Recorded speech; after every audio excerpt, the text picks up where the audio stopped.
فرید الدین گنج شکر رحمت اللہ علیہ، آپ کی والدہ ماجدہ نے کہا بیٹا نماز پڑھا کرو۔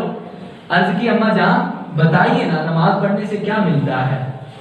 کیسی وہ ماں ہے خوش قسمت جو بیٹے کی تربیت دیکھیں کیسے کر رہی ہے، بیٹا نماز پڑھو۔ آج کی مائیں کیا کرتی ہیں؟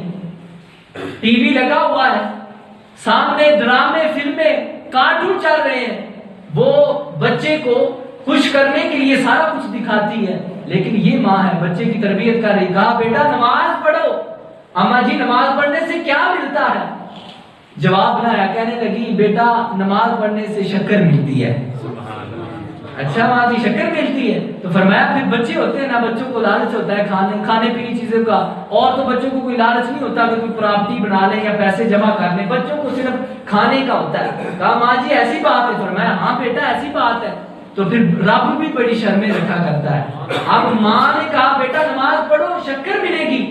بابا جی نے نماز پڑھی، بابا فرید الدین گنج شکر نے، ماں نے تھوڑی سی پوری باندھ کر وہ نیچے رکھ دی، نماز پڑھ کے مصلی اٹھایا، شکر پڑھی ہے، بابا جی نے کھا لی۔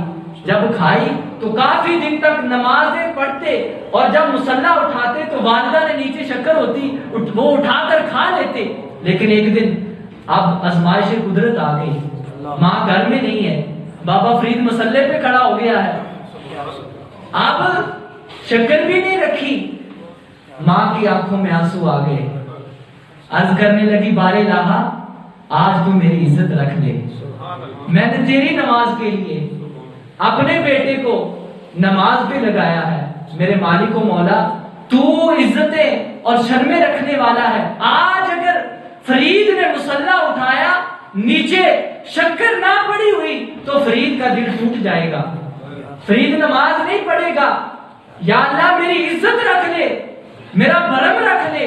اتنا تھا کہ بابا فرید الدین نماز پڑھ کے فارغ ہوئے، مصلی اٹھایا، پہلے ایک پوڑی پڑی ہوتی تھی، اور جب مصلی اٹھا کے دیکھتے ہیں جتنی بھی مصلی کے نیچے جگہ ہے ساری کی ساری جگہ شکر بن جاتی۔ یہ تھی ماؤں کی تربیت۔ پھر اللہ بھی کیسے بھرم رکھتا ہے۔